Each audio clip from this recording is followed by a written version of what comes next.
It's hard to imagine now, but there was a time when a sequel to a highly popular and profitable movie wasn't a done deal. Each was a film renegotiated just before they were made. Actors signing multi-film deals was very rare. Now, if you decide to do a Marvel film, you may be asked to sign a 9-movie contract. While Ghostbusters II wasn't a critical darling, it did make its budget back 10 times over. Surely another film had to be in the works.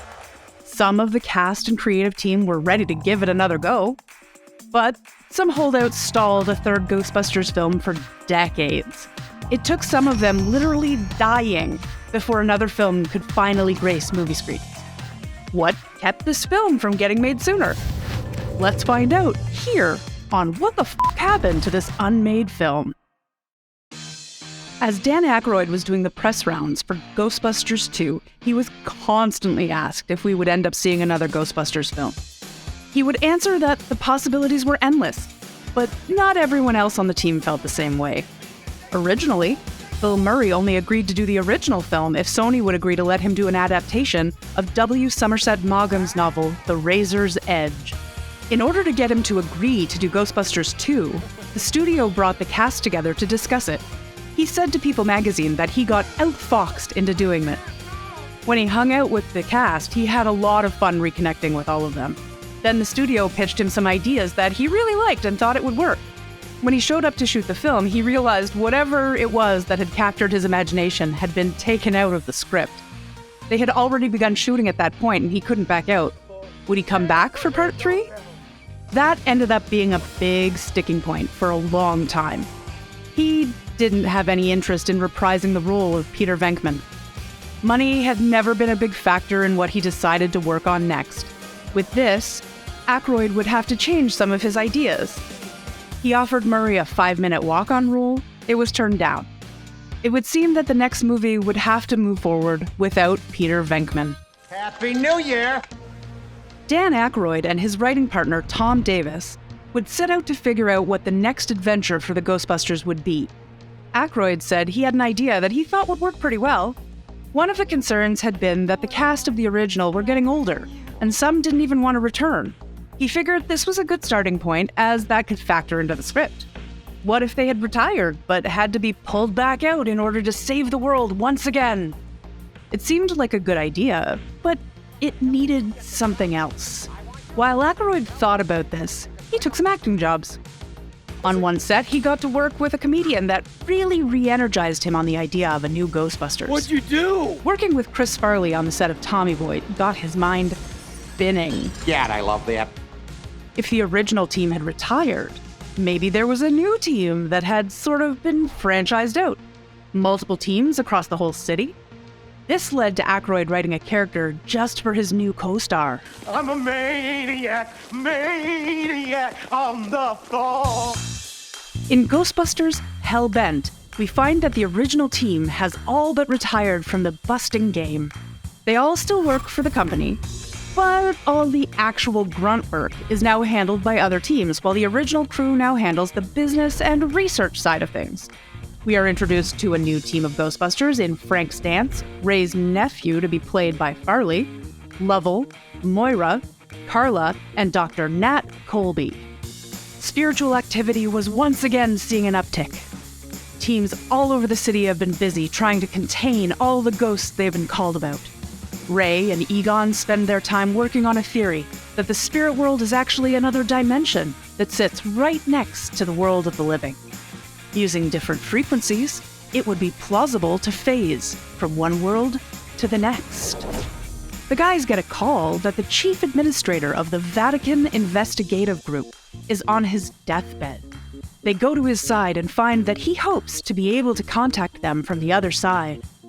After some back and forth, the priest tries to pass over, but is pulled into the afterlife by some savage-looking spirits. Ray and Egon set out to finally push their theory forward and phase to the spirit realm.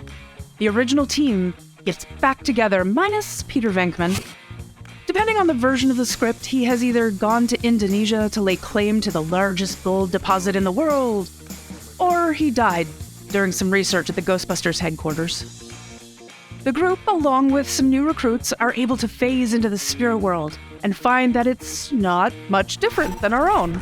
They are in a hellish version of Manhattan called Manhattan. They quickly learn that the reason there has been an increase in ghostly activity is because hell has run out of room. Spirits keep trying to enter the city, only to end up back in the world of the living. To get to the bottom of what is happening, the crew tries to find someone that can take them to someone in charge. Through multiple scenarios, they finally meet with Luke Cypher.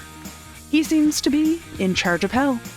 In the script, he is described as a Donald Trump type. The group have to find a way to get some of the spirits out of Manhattan, while also not being stuck there in the spirit world themselves. They are able to work with other characters who are still in Manhattan to try and fix things on both sides. So, why did the movie not move forward? It seems like it should be easy for Sony to greenlight another Ghostbusters movie after the last two had been so profitable. Harold Ramis would say in an interview that some of the actors they wanted to bring in to play some of the new characters would have been Chris Farley, Chris Rock, and Ben Stiller. Nobody makes me bleed my own blood. Nobody! In the late 90s, these comedians were on the rise and would have been a great addition to the original cast. Well, a lot of things actually happened that brought this possible movie to a screeching halt. First and foremost, the death of Chris Farley put the project on hold. Aykroyd had been pushing for him to be in the film after working with him on Tommy Boy. He was a comedy star on the rise when he initially pushed the studio for the idea, but had become a certified box office star. When he passed away, the studio felt that a major part of the profitability of the film had been lost. Since the character of Frank had been written with him in mind, Aykroyd and company didn't know how to continue. Another hit to the draw of the film was that Bill Murray, Sigourney Weaver, and Rick Moranis had declined to return. Boy, this equipment's heavy. Bill Murray was the biggest hit, as his character of Peter Venkman was one of the biggest draws of the franchise. If the special effects looked great, then audiences would enjoy it. When you have great special effects and Bill Murray to give off a quick zinger about the ghost, that's pure gold. Without Murray, it wouldn't leave much for Weaver to do, so she opted not to return as well. Moranis has gone on record that he had kind of gotten bored of acting and stepped away to raise his sons. Then, the whole landscape for films shifted after a small horror movie came out and changed how studios looked at filmmaking. The Blair Witch Project had been made on a shoestring budget and garnered a massive windfall for the studio that released it. The purported budget of the film was only $60,000. It would take in over $250 million. This was more than Ghostbusters II made in theaters. Sony then began to wonder why they should spend over $100 million if they could put out a small budget film and gain a huge amount back on their investment. There are reports that Sony even asked if the new film could be made for a much, much, much smaller budget, to which the creators told them they couldn't. With all these factors happening at the same time, Ghostbusters Hellbent was dropped. Within the next 5 or 6 years, Sony would decide to once again try to put together another Ghostbusters film. They would bring in new writers who would try to keep some elements of Hellbent, but add other elements to set it apart. An idea they had was to make Dana's son Oscar from Part 2 one of the new recruits of the team of younger Ghostbusters. After failed attempts over the years, and many denials by Bill Murray, Sony would finally decide to just reboot the franchise with the 2016 film that had all new characters and start in a world that had never had a Ghostbusters before. This movie didn't connect with audiences and failed to be the jumpstart the franchise needed to reinvent itself. Jason Reitman would then come on board to create a sequel to the original films, which would become Ghostbusters Afterlife. This would also introduce a new Ghostbusters team, although unofficially. Egon's grandchildren would discover a new apocalypse that he had been trying to prevent before he died. The old team would then step in once again to help out the family of their old friend. It had a bit of everything from the previous drafts while adding plenty of new elements to make it a great return for the fans of the original. Even though Hellbent didn't make it onto the screen, parts of the idea for the film were used in other Ghostbusters media. The video game would take some ideas for the story to rework into a playable adventure. The original crew, even Bill Murray, returned to voice their characters as they train a new recruit. Training will be on the job tonight. Try not to destroy too many Manhattan landmarks. That's our job. Throughout the game, there are homages to the original films, while also setting up a new story where the team goes to the spirit world. It's not a hellish version of Manhattan, but instead a mystical realm of spirits and monsters. While Ghostbusters Hellbent didn't get past the script stage, it did help influence the future of the franchise in different ways. Little elements can be seen through all sorts of movies, games, and comic books that have come out since. It may not have started a new Ghostbusters revolution, but it did help nudge it forward into what we have today.